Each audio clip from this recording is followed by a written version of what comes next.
O Senhor esteja convosco. Proclamação do Evangelho de Jesus Cristo, segundo Lucas. Naquele tempo, Jesus saiu da sinagoga e entrou na casa de Simão. A sogra de Simão estava sofrendo com febre alta e pediram a Jesus em favor dela. Inclinando-se sobre ela, Jesus ameaçou a febre e a febre a deixou. Imediatamente, ela se levantou e começou a servi-los. Ao pôr do sol, todos os que tinham doentes atingidos por diversos males, os levavam a Jesus. Jesus colocava as mãos em cada um deles e os curava. De muitas pessoas também saíam demônios gritando: Tu és o Filho de Deus. Jesus os ameaçava e não os deixava falar, porque sabiam que ele era o Messias. Ao raiar do dia, Jesus saiu e foi para um lugar deserto. As multidões o procuravam e, indo até ele, tentavam impedi-lo de que os deixasse. Mas Jesus disse: Eu devo anunciar a boa nova do reino de Deus também a outras cidades, porque para isso é que eu fui enviado. E pregava nas sinagogas da Judeia. Palavra da salvação.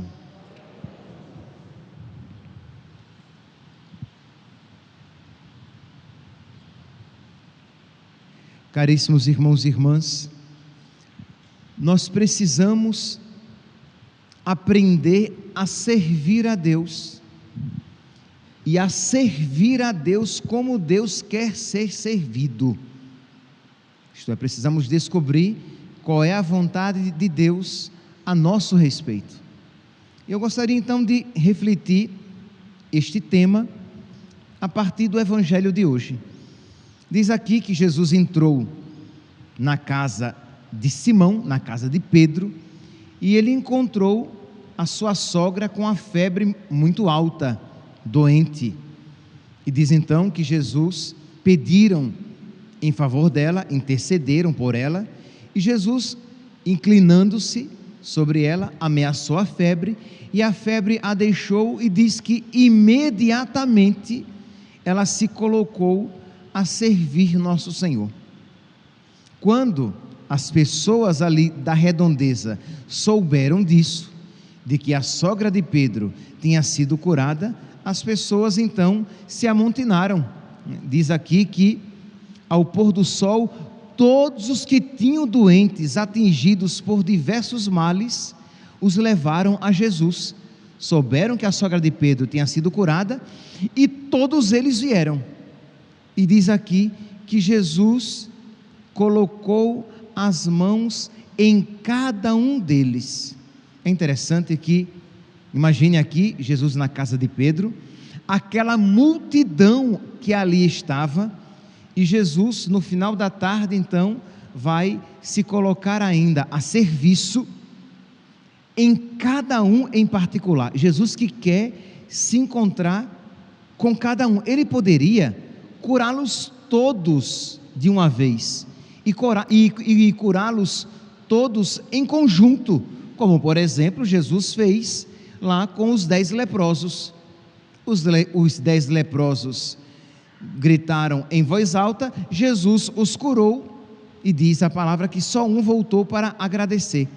Neste caso aqui, Jesus quis se encontrar com cada um, e é claro, meus santos, que depois disso, aí mesmo que ele conquistou o coração de todos, porque ele não apenas os curou, mas se encontrou com cada um em particular. Aquilo lhes cativou o coração e eles não queriam mais deixar Jesus partir.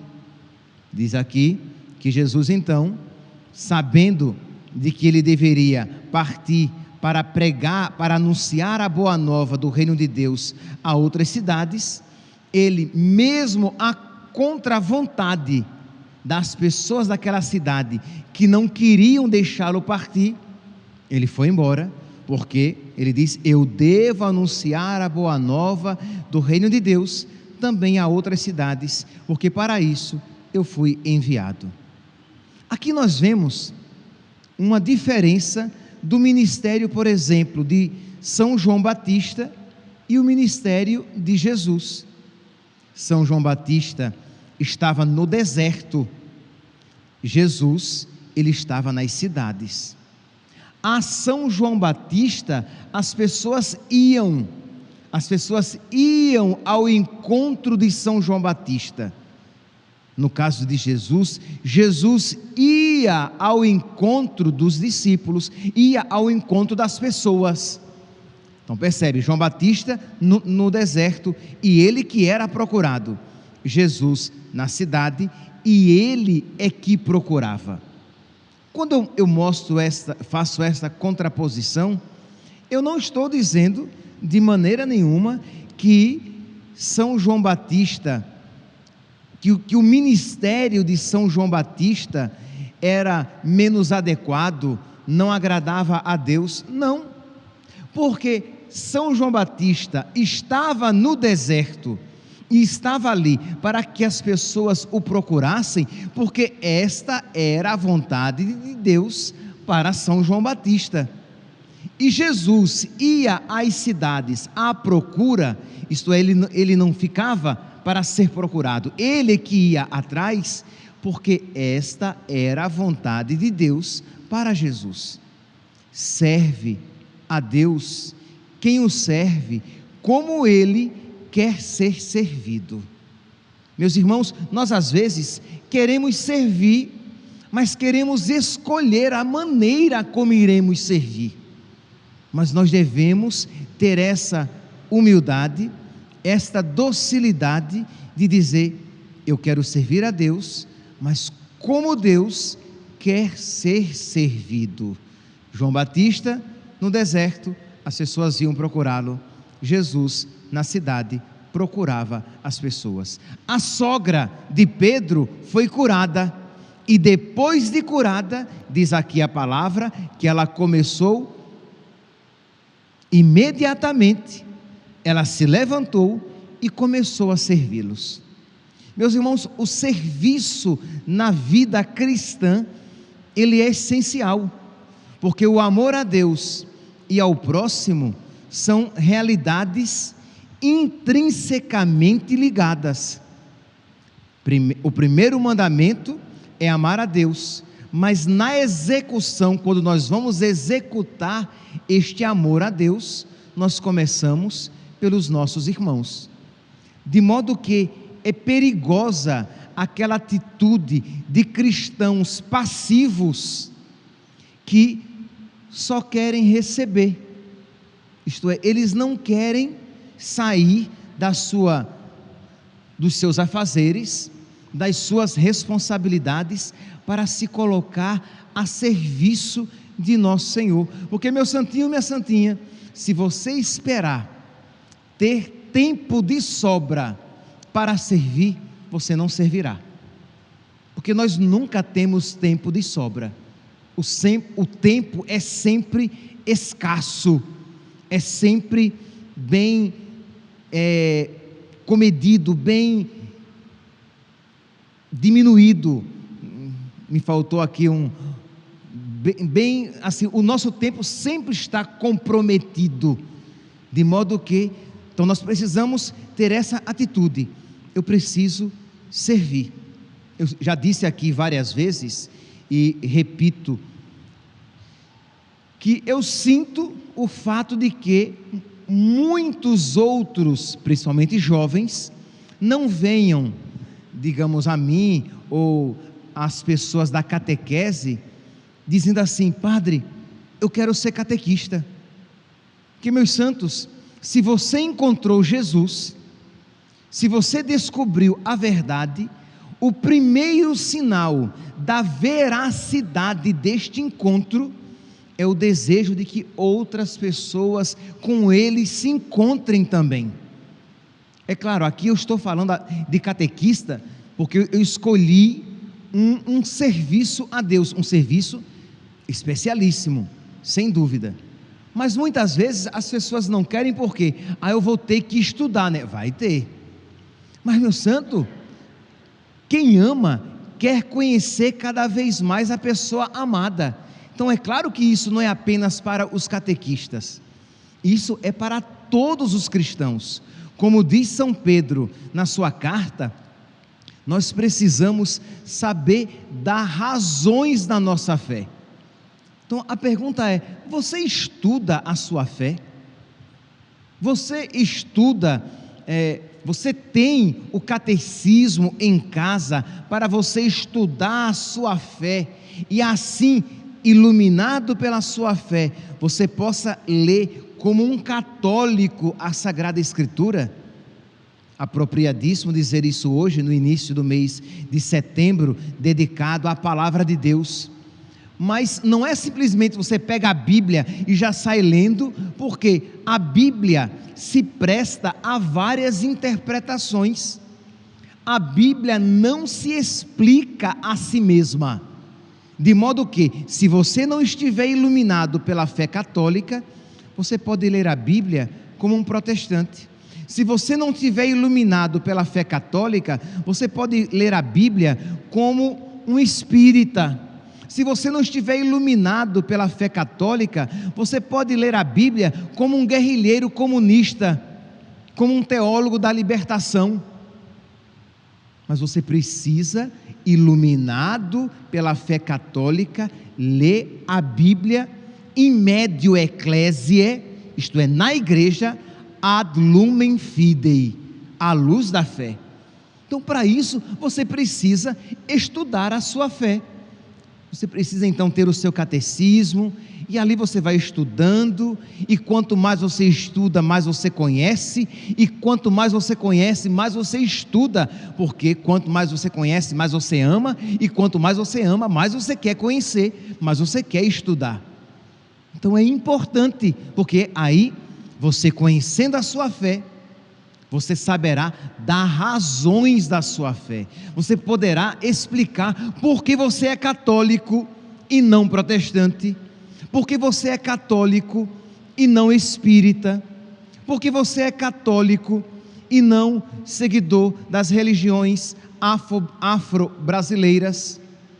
Você saberá dar razões, você saberá dizer por que é que um católico ele não pode abortar, por que é que um católico não pode tomar anticoncepcionais, por que é que um católico não pode se entregar às práticas homossexuais, por que é que um católico não pode ser desonesto, porque você conhece a sua fé, entendeu? Se alguém chega para você e diz: olha, é lícita a eutanásia, e você que conhece a sua fé, entenda, se você já é, com todo respeito, mas é uma vovó, então não se espera da vovó e do vovô que eles se atualizem, porque já estão de alguma maneira terminando a sua corrida.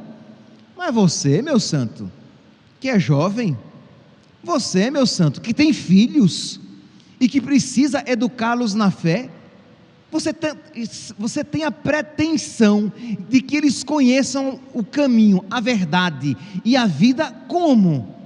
Somente pelo catequista, que você irresponsavelmente delega esta responsabilidade ao outro, quando o pai é o primeiro catequista, a mãe é a primeira catequista, mas por preguiça, você não quer tirar um tempo do seu dia para estudar a sua fé.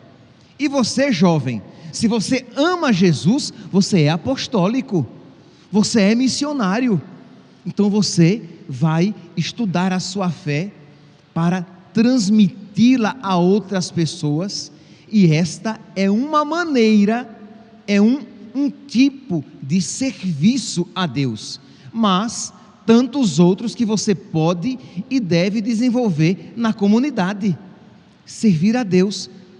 Mas digamos que você diga: padre, mas Deus me chama a um serviço mais discreto, a um serviço de oração pela conversão dos pecadores, de oração pela santificação dos sacerdotes, de oração pela igreja. E eu percebo, Padre, claramente que Deus me pede isso. Ele não me pede um serviço mais externo. Se Deus isso a você pede, fique tranquilo. A Deus serve como Deus quer ser servido. João Batista servia a Deus no deserto, esperando que as pessoas viessem a ele, porque a sua missão era ser uma voz que clamava no deserto. Jesus não esperava que viessem a ele, ele ia à procura das pessoas nas cidades, cada um com a sua missão. Mas a pergunta é: você tem rezado e perguntado a Deus: Senhor, o que tu queres de mim? Ou você, repito, é um católico passivo, que está sempre ali simplesmente para receber? Isto é, você recebe com muita frequência Deus inteiro, corpo, sangue, alma e divindade, e o que você faz com isso? Nada. E qual é a sua missionariedade? Nenhuma. E não tenha dúvida de que isso fará com que a graça de Deus vá se perdendo cada vez mais no seu coração, porque se para uns pode ser que uma vida mais escondida e discreta, para uns isso lhes seja devido, para a grande maioria não é bem assim. Para a grande maioria é a vida apostólica, a vida missionária, a vida de pregar Jesus, de falar a respeito de Jesus para os seus amigos, para os seus conhecidos. Mas se você não conhece a sua fé, como é que você então vai poder falar de Jesus para as outras pessoas? Então, meus irmãos, aqui eu gostaria dentre tantos serviços, que nós podemos fazer, é claro que mesmo na comunidade outros serviços podem ser feitos, mas nenhum deles pode prescindir o conhecimento da sua fé. Então, eu espero que eu esteja dizendo isso, mas que todos vocês aqui estejam dizendo assim: ah, Padre, mas graças a Deus eu estudo a minha fé pelo menos 3 vezes na semana. Isto é, eu tiro um momento do dia para eu estudar algo, para eu estudar um sacramento, para eu estudar um mandamento da lei de Deus, porque afinal de contas Deus me deu inteligência e eu quero usá-la para conhecê-lo. Deus me deu inteligência e eu quero usá-la para conhecer a sua igreja. Deus me deu inteligência e eu quero usá-la para conhecer a verdade, porque o mundo está difícil, né, Padre? O mundo ensina a mentira com tanta convicção que consegue mesmo colocar em xeque, colocar em dúvida até aqueles que estão no caminho da verdade. Então, muito bem, então nós precisamos assumir essa responsabilidade. Nós estamos, meus santos, num combate espiritual, e no combate entre a verdade e a mentira. Mas se nós não conhecermos a verdade, como é que a respeito dela nós iremos falar? Quando nós falarmos de Jesus, ou quando nós defendermos a nossa fé, defenderemos com tanta superficialidade que não iremos convencer ninguém, enquanto os que estão lá fora ensinando o erro, eles são bem convincentes, eles têm muitas artimanhas e muitos recursos. Então nós precisamos, por caridade, nós precisamos ser cristãos militantes. Nós precisamos recordar de que nós somos uma igreja militante. Existe a igreja triunfante no céu, existe a igreja padecente que está no purgatório, e existe a igreja militante que somos nós. Então precisamos militar pela nossa fé. Precisamos o quê? Tomar essa responsabilidade, cada um segundo a sua capacidade. Aqueles mais dotados intelectualmente farão isso com mais profundidade, aqueles mais simples farão com mais simplicidade, mas todos nós conhecendo a nossa fé. Aqueles que têm mais possibilidade, servindo mais, se entregando mais. aqueles que têm menos possibilidade, servindo menos, mas todos dando o máximo de si. Imagine vocês, se eu não tivesse os homens e mulheres aqui na igreja que se predispõem a ser ministros da Eucaristia, que aceitam quando são convidados. Muitas pessoas doentes não seriam visitadas, muitas pessoas doentes não receberiam a Eucaristia. Então, vocês servem a Deus assim, tirando um pouco do próprio tempo e visitando os doentes, visitando as pessoas, levando a Eucaristia. Imagine se nós não tivéssemos os jovens e eles dissessem assim: eu prefiro ficar em casa, e não servissem o altar. Como é que nós teríamos uma liturgia digna e bela? Imagine se nós não tivéssemos pessoas que se predispusessem a ensaiar durante a semana para cantar a missa no domingo. Nós não teríamos isso. Imagine se nós não tivéssemos pessoas que assumem a responsabilidade de coordenar comunidades e ter problemas, porque é claro que eles terão problemas lidando com pessoas, né? Então, mas eles estão ali coordenando comunidades, grupos, ministérios, serviços. Imagine se nós não tivéssemos essas pessoas que trabalham aqui gravando a Santa Missa. Vocês que estão acompanhando pelas redes sociais não teriam isso, entende? E as pessoas para quem vocês mandam esses vídeos, essas homilias, a missa gravada. Então quer dizer, servir a Deus, cada um se colocando nas suas possibilidades, segundo as suas circunstâncias. Mas nós precisamos, meus santos, servir a nosso Senhor. A sogra de Pedro, curada, diz aqui que imediatamente, como é que diz aqui? Lucas capítulo 4, versículo 39. Imediatamente ela se levantou e começou a servi-los. Meus santos, que Deus inspire o nosso coração para que nós queiramos servi-lo, mas que nós estejamos dispostos a servi-lo como Ele quer ser servido, e não simplesmente segundo a nossa vontade. Que Deus coloque a abertura do nosso coração para ouvi-lo e a generosidade para obedecer. Louvado seja nosso Senhor Jesus Cristo, para sempre seja louvado.